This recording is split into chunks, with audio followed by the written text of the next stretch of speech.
Lagi 10 OTKP 1 dan 10 OTKP 2.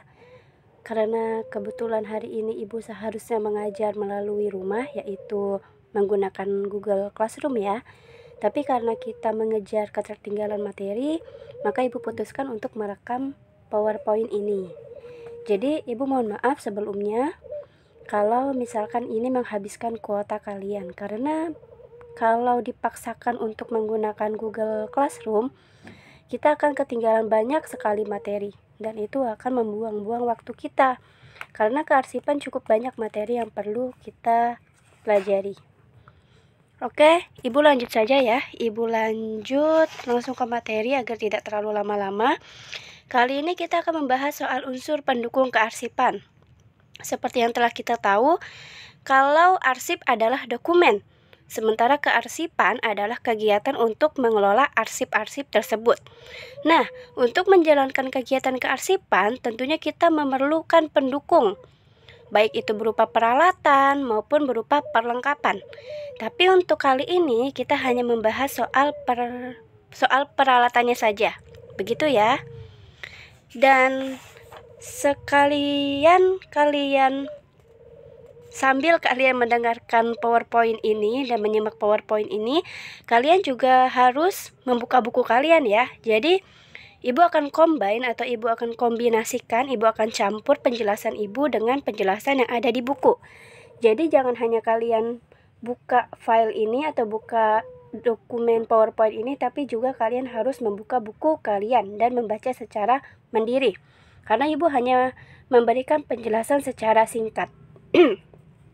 Kalau ada suara-suara mengganggu, abaikan saja ya, karena Ibu merekamnya di rumah.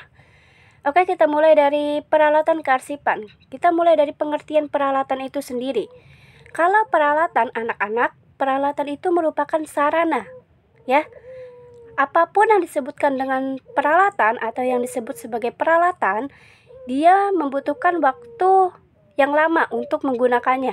Maksudnya, dia akan selalu bisa digunakan dalam jangka waktu yang lama, ya. Lebih dari 1 tahun, itu peralatan.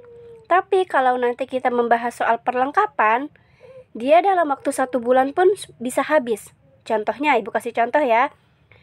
Lemari itu merupakan peralatan, karena dalam jangka waktu 1 tahun, lemari itu masih ada, masih bisa digunakan. Tapi kalau pengharum ruangan merupakan perlengkapan, karena 1 bulan pun dia akan habis dan diganti dengan pengharum ruangan yang baru. Itu ya. Jadi bedanya peralatan dan perlengkapan itu menurut jangka waktu penggunaannya. Kalau peralatan bisa digunakan dalam waktu lama, sedangkan perlengkapan itu hanya digunakan sebentar.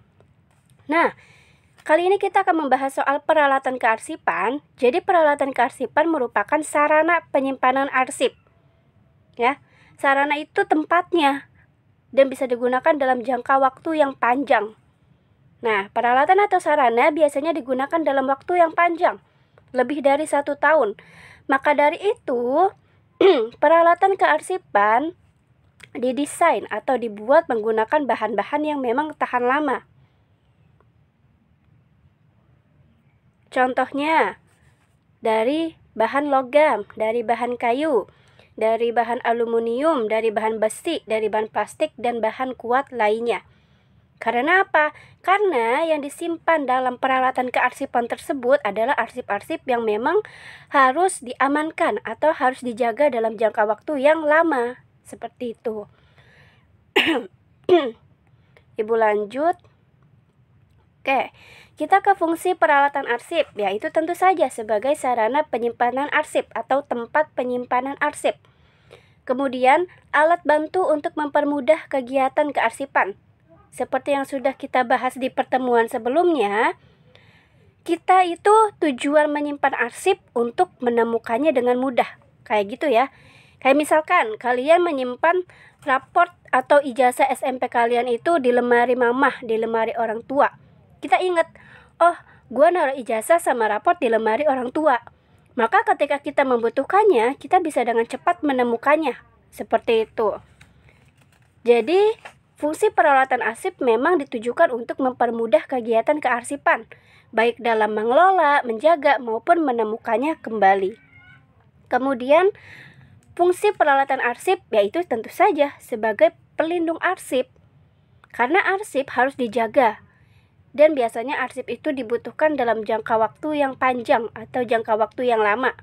Contohnya ijazah, buku nikah, akte tanah, sertifikat tanah, atau perjanjian kontrak perusahaan, dan lain-lain. Nah, kemudian kita lanjut ya anak-anak. Seperti yang Ibu bilang, kalian sambil menyimak buku, kita mulai ke bagian jenis-jenis penyimpanan arsip. Nah, jadi ternyata ada 3 jenis-jenis penyimpanan arsip. Ada pengarsipan itu Ibu tekankan ya, pengarsipan itu sama dengan penyimpanan arsip. Ada pengarsipan secara horizontal atau mendatar ya. Diingat ya anak-anak, ini cluenya. Kalau pengarsipan horizontal itu mendatar atau menyamping. Kalau pengarsipan vertikal itu tegak lurus atau berdiri. Kalau pengarsipan lateral itu campuran antara mendatar dan berdiri. Jadi kalau kalian lupa, horizontal sama vertikal itu bedanya apa ya?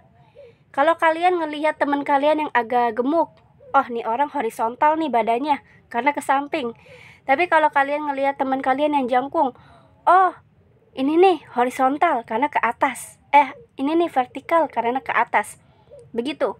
Karena Ibu menemukan banyak sekali anak-anak yang sulit membedakan antara horizontal dan vertikal. Gitu ya, Ibu lanjut. Nah, Ibu mulai dari horizontal filling. Kalau misalkan di buku, keterangannya bisa kalian baca, tapi di PPT Ibu terangkan sebagai penyimpanan atau penempatan arsip atau dokumen atau map yang dilakukan mendatar atau horizontal. Dokumen atau arsip dimasukkan ke dalam stop map. Ini P ya, aturan stop map atau Snell Hector. Kemudian ditumpuk ke atas, disusun secara mendatar atau horizontal dari bawah ke atas. Kalau kalian lihat gambar yang Ibu sajikan, ini gambar stop map ya, yang di sebelah kiri itu gambar stop map. Atau map yang biasa kalian beli di fotokopi. Kalau misalkan bang beli map, pasti dikasihnya map yang kayak gini. Kalau penyimpanan horizontal atau horizontal filing, itu map kalian yang bertumpuk, kalian taruh aja secara tidur ya. Tadi ya, kalau horizontal itu mendatar atau ke samping. Ya udah kalian taruh aja map atau arsip kalian secara tiduran, rebahan gitu ya, goleran, apalah bahasa kalian. Kemudian ditumpuk sampai ke atas.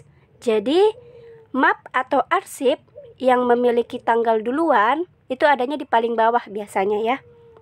Misalkan kamu bikin arsip dari tanggal 1 sampai 30 September, berarti tanggal 1-nya tuh ada di bawah. Arsip yang tanggal 1 ada di bawah, kemudian di atasnya arsip tanggal 2, arsip tanggal 3, dan arsip tanggal 4. Begitu urut.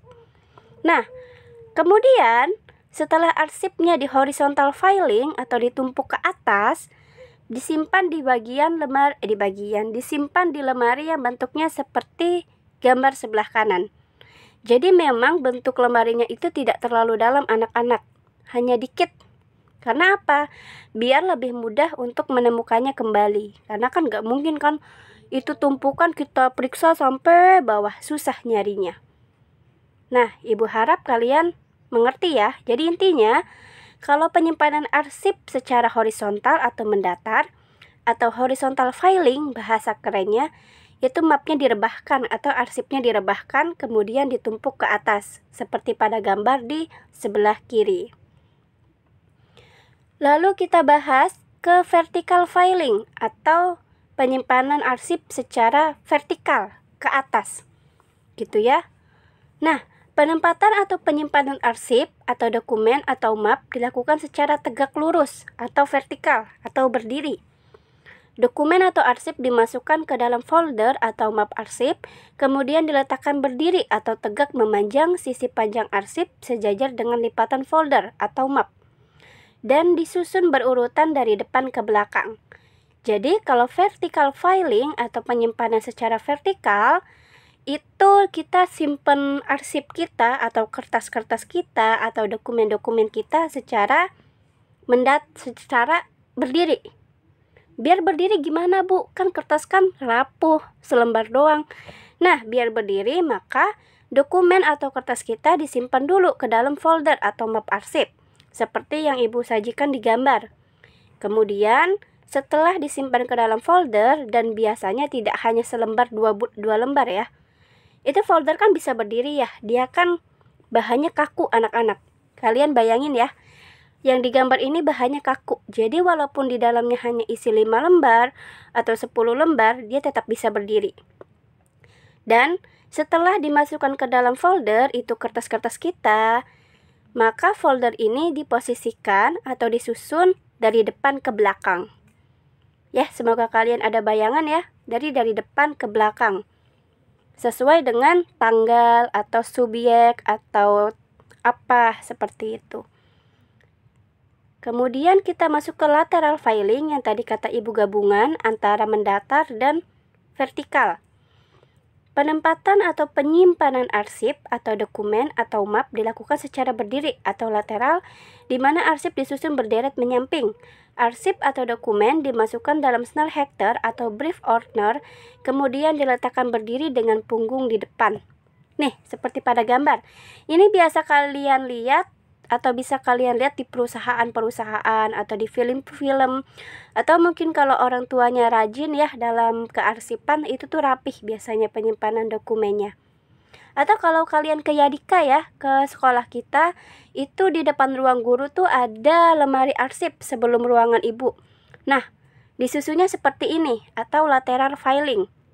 Jadi, kalau kalian ngelihat box-box yang kayak gini nih, yang gede-gede, kemudian ada bolong-bolongan, di sebelahnya tuh ada tempat nulis-nulis, itu namanya ordner ya anak-anak. Jadi di dalamnya itu diselipkan dokumen-dokumen, sebelumnya dibolongin dulu kertasnya. Nah, penyimpanan lateral filing itu gabungan antara penyimpanan horizontal dan vertikal. Karena apa? Karena ini dokumennya diberdirikan di dalam ordner, tapi disusunnya tidak ke belakang. Karena kalau yang disusunnya dari depan ke belakang itu dinamakan dengan vertical filing. Tapi kalau lateral filing disusunnya menyamping, mendatar, ya. Jadi perbedaannya tadi, kalau vertical filing sama bentuknya, dokumennya diberdirikan dulu di folder, tapi disusunnya dari depan ke belakang. Sementara kalau lateral filing disusun ke dalam ordner dan disusunnya dari menyamping ya, menyamping. Jadi bisa kita lihat. Kita gampang nyarinya nih. Oh, ini nih. Surat yang depannya dari huruf A, ambil. Surat yang depannya dari huruf B, ambil. Biasanya ditulis keterangannya di bagian yang putih-putih ini. Nah, Ibu akan bahas soal jenis-jenis peralatan arsip. Ini kita bisa lihat ada filing cabinet. Kalian sambil lihat di buku paket ya. Kalau filing cabinet ini biasanya lemarinya itu terbuat dari besi atau aluminium. Maka ketika terjadi kebakaran atau kebanjiran, biasanya arsip yang disimpan di dalam ini akan selalu aman. Gitu ya. Dan biasanya ini digunakan untuk menyimpan arsip atau dokumen yang masih aktif. Jadi kalau misalkan di perkantoran, nyimpan dokumennya di lemari ini. Jadi ketika diminta, coba cari dokumen tanggal 20 Mei tahun 2019. Oh, dicari. Karena sudah ditandai ya, sudah ditandai. Tahun ini tahun segini dokumennya disimpan di laci pertama atau laci kedua. Tanggal ini ada di urutan laci yang nomor ini, seperti itu. Nanti kalau misalkan kita praktik, kita bisa deh. Semoga kalian paham ya, sampai sini dulu. Kalau jenis-jenis peralatan arsip yang jenisnya rotary filing system, ini penyimpanannya dalam ordner. Dalam ordner, tapi bentuknya tuh bisa diputar. Jadi gampang nyarinya, tinggal diputar gitu. Tapi jarang sih kalau Ibu lihat yang menggunakan ini di sekolah maupun di perusahaan. Ini asal kalian tahu aja ya, for your information. Nah, kalau ini lemari arsip, beda ya sama filing cabinet, tapi sama. Bahannya biasanya dari aluminium atau logam. Kalau lemari kabinet itu biasanya lemari kabinet, filing kabinet yang pertama ya. Itu biasanya disimpannya itu secara tadi ya, horizontal atau mendatar ke atas. Kalau yang lemari arsip biasanya untuk tipe penyimpanan lateral. Kalian bisa lihat ya di gambar, nyimpennya tuh udah disimpan dalam ordner, baru dimasuk-masukin. Kalau ini rak arsip. Rak arsip itu bisa dilihat ya, bisa dilihat dari luar. Beda. Kalau rak arsip itu bisa kalian lihat di perpustakaan. Nah, itu yang rak-rak tempat menyimpan buku itu sama dengan rak arsip, karena buku kan juga merupakan arsip. Begitu, semoga kalian paham. Sekarang kita masuk ke jenis-jenis map ya. Tadi seperti yang sudah Ibu bahas di awal, ada stop map folio. Ini map yang biasa dikasih abang-abang fotokopi ketika kita bilang, "Bang, beli map." Ini namanya stop map. Jadi anak OTKP harus paham ya.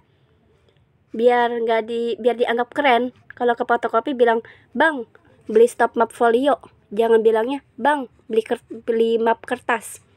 Kan biasanya anak-anak atau kita ibu sendiri kadang, "Bang, map kertas ya satu." Padahal namanya stop map folio. Hafalin ya, ini stop map folio. Kemudian kalau kita ke fotokopi biasanya kita bilang, "Bang, beli map itu bang yang tengahnya ada bolongan bang." Itu namanya Snell Hector. Map Snell Hector. Ingatin ya anak-anak ya. Nanti kalau ke fotokopi bilangnya, "Beli bang Snell Hector." Kalau abang-abangnya yang nggak ngerti pasti bilang, "Hah?" Tapi kalau abangnya yang ngerti, "Oh, yang tengahnya ada bolongannya ya." Gitu. Mulai sekarang ya, kalian gunakan istilah-istilah sekretaris atau istilah-istilah anak OTKP. Nih ya, ini map Snell Hector itu biasanya mapnya depannya tuh yang plastik. Dan di tengahnya ada pembolongnya atau bisa dimasukkan setelah kertasnya dibolongkan menggunakan perforator. Bisa kalian lihat di gambar ya. Nah, kalau ini folder, kalian tahu kan ya kalau di fotokopi itu ada kayak tempat penyimpanan kertas, tapi dia tuh bentuknya cuman plastik. Dan di dalamnya nggak kayak Snell Hector, ada bolongannya. Ini cuman plek plastik doang. Itu namanya folder. Bu, bisa disamain nggak dengan map plastik? Bisa, tapi nama sebenarnya adalah folder, bukan map plastik ya. Ibu lanjut, kemudian ini hanging folder. Sama kayak folder tadi, bentuknya seperti ini, tapi dia digunakan menggantung. Jadi di dalamnya biasanya dia itu ada plastik lagi. Dokumennya itu dimasukin ke plastiknya dulu, atau kertasnya dimasukkan ke dalam plastik, baru si foldernya ini digantung. Seperti itu, seperti di gambar ya, bisa kalian lihat. Lalu ini ada guide. Kalau kalian punya, nih yang cewek pasti punya apa ya namanya ya, file. Ya namanya kalau nggak salah file atau buku diary lah, terserah kalian menyebut apa. Biasanya ada pembatasnya kan dari bawaan. Nah, itu dinamakan dengan guide. Ya, dengan guide atau penunjuk. Sama kan kalau di bahasa Inggris itu guide itu penunjuk jalan. Nah, dalam istilah kearsipan ada yang disebut juga dengan guide. Jadi kalau di map itu kan atau di file kalian itu biasanya kalian, oh kalau yang penandanya warna pink ini buat mata pelajaran arsip. Kalau yang penandanya warna kuning ini buat pelajaran matematika, seperti itu. Tapi kalau di kearsipan ini biasanya untuk menunjukkan keberadaan dokumen anak-anak. Misalkan di bagian guide A, oh berarti ini arsip surat yang berasal dari orang atau yang pengirimnya nama depannya A. Yang bagian B, ini surat yang pengirimnya nama depannya dari B. Begitu selanjutnya.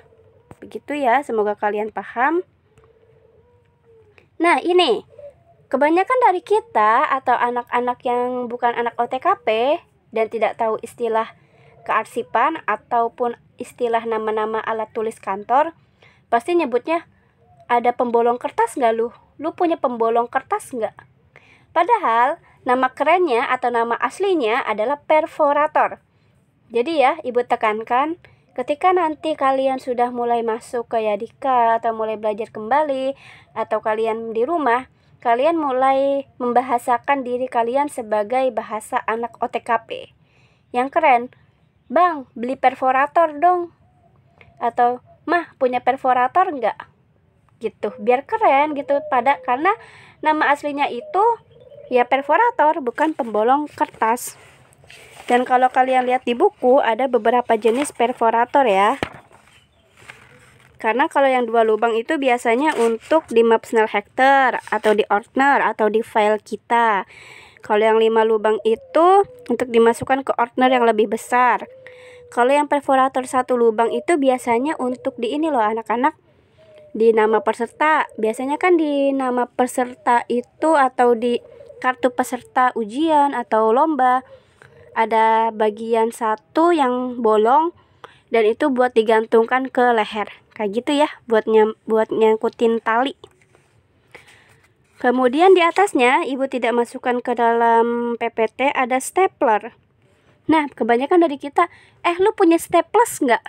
Staples itu isinya, ya. Staples itu isinya. Tapi alatnya namanya stapler. Ya, ingat ya. Staples itu isinya, tuh yang kecil-kecil. Kalau stapler alatnya. Begitu. Ibu lanjut. Kemudian kita masuk ke numerator. Ini biasa kalian lihat di perpustakaan. Ya, biasa kalian lihat di perpustakaan. Misalkan kalian minjem buku tanggal 20 September, harus balik tanggal 25 September. Maka tuh abang-abangnya atau penjaga perpus biasanya ngasih tanda di buku itu pakai numerator, gak ditulis tangan. Maka ini ceklek gitu. Jadi ini diatur nih anak-anak. Kalau kalian lihat gambar lebih pastinya tuh ada di buku ya, karena Ibu tidak nemu gambar yang bagus. Jadi diatur, ini tanggal berapa, ini tanggal berapa nih. Biasanya tanggal, bulan, tahun, 2 digit ya. Dan dicetaknya itu menggunakan tinta. Sama kayak stempel. Ini bedanya hanya berupa stempel angka. Kita lanjut ke box arsip. Nah, box arsip ini biasanya digunakan untuk menyimpan atau membuang arsip-arsip yang sudah inaktif atau tidak aktif. Biasanya disimpan ke dalam box arsip dulu. Kalian lihat ya di gambar. Sebelumnya arsipnya itu disimpan dulu ke dalam Ordner, baru dimasukkan ke box arsip. Lanjut ke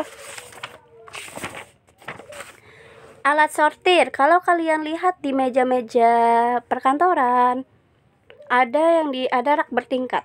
Ini disebut dengan alat sortir. Ini untuk menggolongkan juga anak-anak. Misalkan tergantung penggunanya. Misalkan di bagian bawah itu arsip yang tidak terlalu penting atau arsip bulan lalu. Atasnya arsip yang sering digunakan, atasnya arsip yang saat ini atau hari ini digunakan. Jadi sortir itu adalah penyaring atau pengelompokan. Begitu ya, jadi bertingkat. Tergantung penggunanya ini mengelompokkan berdasarkan apa. Ibu lanjut ke tickler file. Kalau kalian baca keterangannya di buku, tickler file adalah alat yang terbuat dari kotak kayu atau baja yang berfungsi untuk menyimpan arsip berbentuk kartu atau lembaran berukuran kecil seperti lembar pinjam arsip atau kartu-kartu lain yang memiliki jatuh tempo. Ini biasanya buat nyimpan kartu aja ya. Ibu lanjut aja karena udah cukup panjang. Lalu ada kardex. Kardex itu adalah buat nyimpen ini anak-anak. Ini kan tadi buat nyari kartu ya. Nah, biasanya di dalamnya itu atau kartu tadi itu disimpan ke dalam lemari ini, kardex. Kalau kalian ke perpustakaan ada kok kayaknya perpustakaan sekolah kita ada lemari ini. Itu bentuknya panjang. Karena apa? Karena untuk menyimpan kartu. Kartu apa? Kartu penyimpanan buku atau kartu peminjaman buku, seperti itu. Kemudian selain peralatan yang tadi untuk menyimpan arsip, ada alat penyimpanan lain karena dunia semakin modern. Contohnya ada flash disk untuk menyimpan dokumen yang berbentuk soft copy atau berbentuk yang tidak ada fisiknya. Kemudian juga ada CD, bisa kok nyimpen dokumen kayak Microsoft Word di CD. Kayak skripsi itu disimpannya di CD biasanya. Kemudian ada kartu memori, yang sekarang memori penyimpanannya itu besar banget, bisa nyimpen apa aja di sini. Seperti itu. Oke, terima kasih. Jadi sebenarnya masih ada bahasan soal perlengkapan kearsipan, tapi nampaknya itu bisa kita bahas di pertemuan selanjutnya. Kalau ada yang ingin ditanyakan, silahkan PC Ibu atau tanya di grup kelas. Kurang lebihnya mohon maaf. Wassalamualaikum warahmatullahi wabarakatuh.